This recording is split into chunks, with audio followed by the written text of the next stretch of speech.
स्वागत है दोस्तों आप सभी का फिर से एक बार ग्लोबल आउटलाइन में। तो देखिए यहाँ पर China is hiring Nepal soldier in their military. अब ये क्या एक डिफेंसिव मूव हो सकता है चाइना के लिए to counter India in its Himalayan position.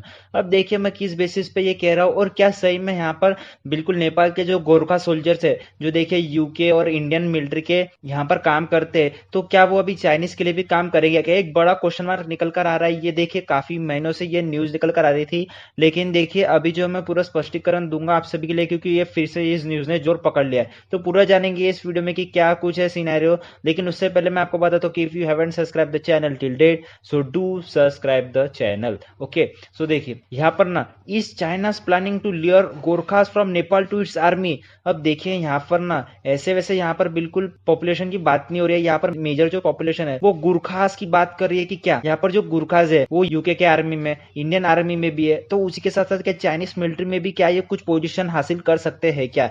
देखिए काफी सारे अटकलें लगाई जा रही है। अब मैं किस बेसिस पे कह रहा हूँ, क्योंकि देखिए गोरखास का जो इतिहास है ना वो हमारे लिए काफी गौरवशाली है। क्योंकि देखिए जैसे जैसे यहाँ पर गोरखा ने हमारे लिए 200 सालों से सर्व किया है इंडियंस के लिए, उसी के साथ साथ यहाँ पर जिस प्रकार से उनकी जो टेक्टिक्स है या फिर उनकी जो निर्भरता है उसके ऊपर हम कोई भी शक नहीं कर सकते। और देखिए जैसे यहाँ पर इंडिया आजाद हुआ ना 1947 में, तब से ही देखिए एक नेपाल ट्राइपार्टाइट एग्रीमेंट हुआ। किसके किसके बीच में? तो यूके था उसमें, उसमें नेपाल था और वहां पर इंडिया भी था। तो इस एग्रीमेंट में हुआ क्या? तो देखिए इस एग्रीमेंट के तहत ये करा गया कि देखिए नेपाल के जो सोल्जर्स है स्पेशली गोरखा, वो 200 सालों से भी अधिक यहाँ पर इंडिया के लिए और ब्रिटिश आर्मी के लिए जो काम कर रहे थे, तो क्या वो अभी और आजादी के बाद भी काम कर सकेंगे क्या? तो जी हाँ, बिल्कुल एक ऐसा ही एग्रीमेंट हुआ था जिसमें देखिए नेपाल के जो स्पेसिफिक गोरखा है वो यहाँ पर यूके के ब्रिटिश आर्मी में और यहाँ पर इंडिया के आर्मी में भी रहेंगे। और जी हाँ बिल्कुल ऐसा होता है, आज भी ये होते आ रहा है। और इस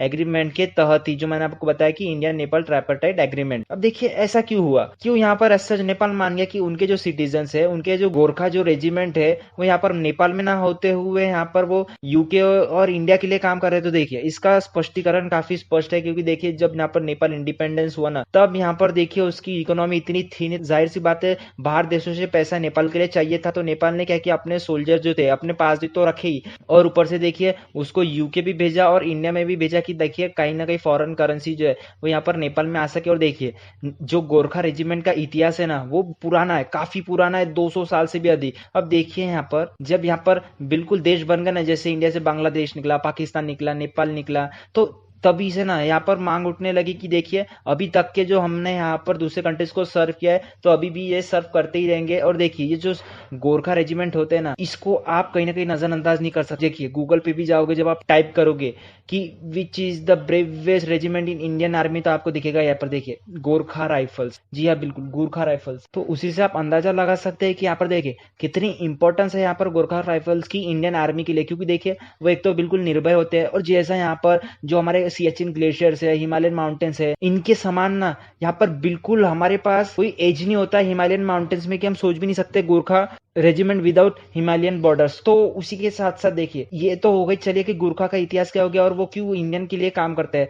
अभी देखिए यहाँ पर ना एक बिल्कुल यहाँ पर क्लैशेस हो गए इंडिया और नेपाल के लिए। क्या है देखिए यहाँ पर जो 1947 से यहाँ पर रेगुलर बेसिस पे हर वर्ष जो गोरखा यहाँ पर गोरखा की भर्ती की जाती थी इंडियन आर्मी में, तो वो अभी ना फिलहाल के लिए रुकी हुई है। और जिसके रिगार्डिंग देखिए यहाँ पर एक और प्रश्न भी आता है कि यहाँ पर जो अग्निपथ स्कीम लाई थी इंडियन गवर्नमेंट ने। अब ये अग्निपथ स्कीम क्या है? तो देखिए अग्निपथ स्कीम के तहत ना 40,000 से 50,000 यहाँ पर जो यूथ है 17 साल से 21 साल की उम्र के बीच में, उनको यहाँ पर 4 साल के लिए भर्ती कराया जाता था इंडियन आर्मी के लिए। अब देखिए अपनी जो इंडियन आर्मी है ना, जो मैं डिफेंस की सेक्टर की बात कर रहा हूँ इंडिया की, वो अपना बजट ना कम करने की कोशिश कर रही थी। तो देखिए उसने एक तोड़ निकाला कि क्यों ना हम ऐसी स्कीम लाए जहाँ पर 17 साल से और 21 साल के बीच में जो भी लड़के हैं जो यहाँ पर इंडियन आर्मी में सर्व करना चाहते हैं वो 4 साल के लिए सर्व कर सकते हैं। और देखिए फिर उसके बाद सपोज यहाँ पर 40,000 से 50,000 यहाँ पर जो यूथ है वो सिलेक्ट हो गया, उसमें से देखिए 4 साल बाद ना इसका 1/4 मतलब कहीं ना कहीं 25% ही लोगों को ये लोग सामने नौकरी देंगे इंडियन आर्मी मिले। अब क्यों?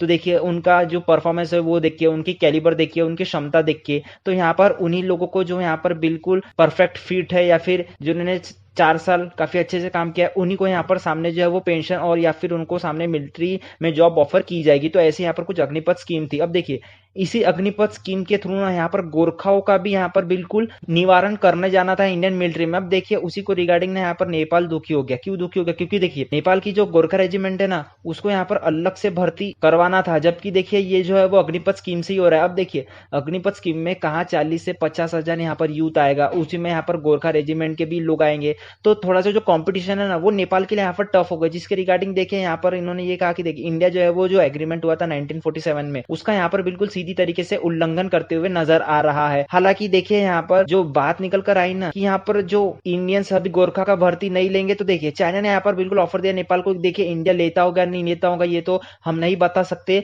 लेकिन हम जो है वो बिल्कुल यहाँ पर काफी ज्यादा उत्सुक है कि गोरखा रेजिमेंट जो है वो हमारे चाइनीज मिलिट्री में भी आ जाए काम कर रहे हैं। अब यहाँ पर देखिए एक पैर डाल दिया चाइना ने इंडिया के समक्ष आकर की। देखिए अगर इंडिया आपके गोरखाओं को बिल्कुल जॉब नहीं प्रोवाइड कर पा रहा है, पेंशन नहीं प्रोवाइड कर पा रहा है, अच्छी फैसिलिटीज नहीं प्रोवाइड कर पा रहा है और वो रेगुलर बेसिस पे भर्ती नहीं कर रहा है, तो हम कहीं ना कहीं आते हैं, हम उनको better salary, better opportunity, better facility यहाँ पर बिल्कुल प्रोवाइड करेंगे। तो क्या आप अलाउ कर नेपाली गोरखा को चाइना के मिलिट्री में आने के लिए? तो देखिए यहाँ पर नेपाल का तो देखिए जवाब आया काफी लेट है, लेकिन उन्होंने कहा कि देखिए Nepal can not sign a new Gorkha recruitment treaty with any other country including China. तो देखिए इनका मतलब ये था कि जैसे जैसे हमने यूके के साथ एग्रीमेंट किया है, इंडिया के साथ एग्रीमेंट किया है कि हमारे जो गोरखा है वो यूके के लिए भी काम करेंगे, इंडिया के लिए भी काम करेंगे, तो वैसा ना हम अभी किसी भी कंट्री के साथ एग्रीमेंट करने के लिए फिलहाल में तो इच्छुक बिल्कुल भी है नहीं, चाहे वो फिर चाइना ही क्यों ना। तो देखिए यहाँ पर ना चाइना का सीधे सीधे पट्टा यहाँ पर कट हो जाता है। लेकिन देखिए मैं फिर भी कहूंगा कि ये जो है ना, जो नेपाल का डिसीजन है यहाँ पर कि हम गोरखा नहीं देंगे चाइना को, ये बिल्कुल गवर्नमेंट पे डिपेंड करता है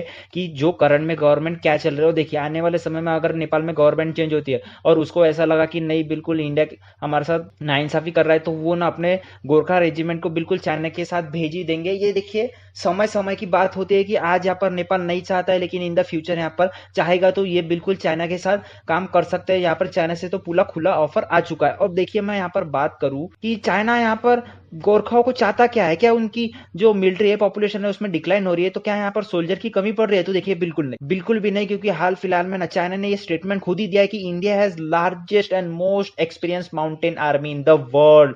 अब देखिए जहां हमारी एलएसी लगती है चाइना के साथ लाइन ऑफ एक्चुअल कंट्रोल, तो यहाँ पर ना बहुत उबड़ खाबड़ इलाका है, उसके साथ माउंटेन्स है, टेरेंस है, वैलीज है, जो हम पेंगोंग की बात करते हैं, गलवान वैली की बात करते हैं, तो यहाँ पर ना बहुत सारा उबड़ खाबड़ इलाका है। उस इलाके में इनका ऐसा मानना है कि इंडिया की जो आर्मी है वो मोस्ट एक्सपीरियंस है, मोस्ट ट्रेन है, उनको सब यहाँ पर पता होता है कि कैसे वारफेयर टेक्निक्स यहाँ पे इस्तेमाल की जाती है। लेकिन देखिए चाइना का इसके बिल्कुल विपरीत है, चाइना के पास ऐसी कोई स्ट्रेटेजी नहीं है, उनको एक्सपीरियंस भी नहीं है वार लड़ने का। हालांकि हम देखिए इंडो चाइना वार, पाकिस्तान के साथ वार ऑलरेडी लड़ चुके, तो हमारे पास एक्सपीरियंस है। तो यही एक्सपीरियंस ना ये गोरखा के दम पर अपने मिलिट्री में भी लाना चाहते हैं, क्योंकि मैंने जैसे ही पहले बताया था कि इनको ना ये नेचुरली अडेप्टेड टेक्निक्स होती है कि ये बहुत ब्रेव होते हैं। उसी के साथ साथ ये सियाचिन ग्लेशियर या फिर हिमालयन माउंटेन में काम करने के लिए ना सबसे यहाँ पर बिल्कुल अच्छे होते हैं। तो जिसके रिगार्डिंग यही जो एज है जो इंडिया को मिलता है चाइना के ऊपर, ये चाइना अभी अपने अंदर मिलिट्री में लाना चाहता है, जिसकी वजह से देखिए इन्होंने गोरखा के लिए यहाँ पर बिल्कुल खुली अपॉर्चुनिटी दी है कि आप चाइना में आकर काम कर सकते हैं। तो अगर एक मैं बात मानूं कि यहाँ पर देखिए इंडिया को क्या चिंतित होना चाहिए, क्या जो यहाँ पर जो चाइना के प्लान है कि वो अब भी देखिए नेपाल के सोल्जर्स को अपने इधर लाएंगे, तो वाई शुड इंडिया वरीड? तो देखिए जी हाँ बिल्कुल, ये ना यहाँ पर बिल्कुल एक कंसर्न वाली बात है कि अगर इन द फ्यूचर अगर गवर्नमेंट चेंज होती है नेपाल की, अगर वो चाहते हैं कि हमारे जो गोरखा सोल्जर्स है वो चाइना में भी काम करे, तो यहाँ पर बिल्कुल एक काफी बड़ा मेजर थ्रेट होगा इंडिया के लिए। क्योंकि देखिए अगर आप दो देशों की बात करते हैं, अगर उसमें सेम पोटेंशियल है, जैसे इंडिया हो गया चाइना हो गया, आप सोच के देखिए कि अगर इन दोनों के बीच में वार हो गई तो कितना बड़ा कन्फ्रंटेशन देखने को मिलेगा, काफी सारे हैवी लॉसेस देखने पड़ेंगे। बोथ द साइड की हम कैजुअलिटी की बात करें तो काफी भारी नुकसान होगा। तो देखिए ये ना काफी ज्यादा एक थ्रेटनिंग सा माहौल बनेगा। देखिए अभी फिलहाल में तो यहाँ पर बिल्कुल भी ऐसा माहौल नहीं है, क्योंकि देखिए नेपाल ने थ्रू आउट इसको मना कर चुका है, लेकिन इन द फ्यूचर इसमें ऐसी कोई डेवलपमेंट होती है तो जरूर से हमारे लिए काफी खतरा बन सकता है। और देखिए जिस प्रकार से यहाँ पर चाइना बॉर्डर पर एग्रेशन वगैरह दिखाता है ना, तो ये अभी भी अनसॉल्व है और यहाँ पर कई सारे टॉक्स हो रही है। जयशंकर साहब ने भी बोला है कि एबनॉर्मल यहाँ पर रिलेशंस है। तो इसके रिगार्डिंग देखिए काफी सारे इंफ्रास्ट्रक्चर रोड जो बीआरओ बनाता है वो यहाँ पर काफी तेजी से बन रहे हैं। उसके साथ साथ जो भी यहाँ पर डिप्लोमेटिक इफर्ट यहाँ पर लेना होता है इंडिया को चाइना के खिलाफ, वो भी यहाँ पर बिल्कुल अच्छी तरीके से ले रहा है। तो देखिए यहाँ पर कोई दो राय नहीं है कि इंडिया भी जो है वो बढ़ चढ़कर चाइना को काउंटर करने के लिए यहाँ पर अच्छे स्टेप उठा रहा है। तो दोस्तों यहाँ पर ना एक मेजर क्वेश्चन क्वेश्चन मार्क ये निकल कर आता है कि आखिर कब तक जो है नेपाल सस्टेन करेगा चाइना को कि क्या हमें गोरखा भेजना है या नहीं, तो ये देखने वाली बात होगी। लेकिन आज की वीडियो में इतना ही, मिलते हैं अगले वीडियो में। And as you all know कि life is a long lesson in humility, so be safe and be strong.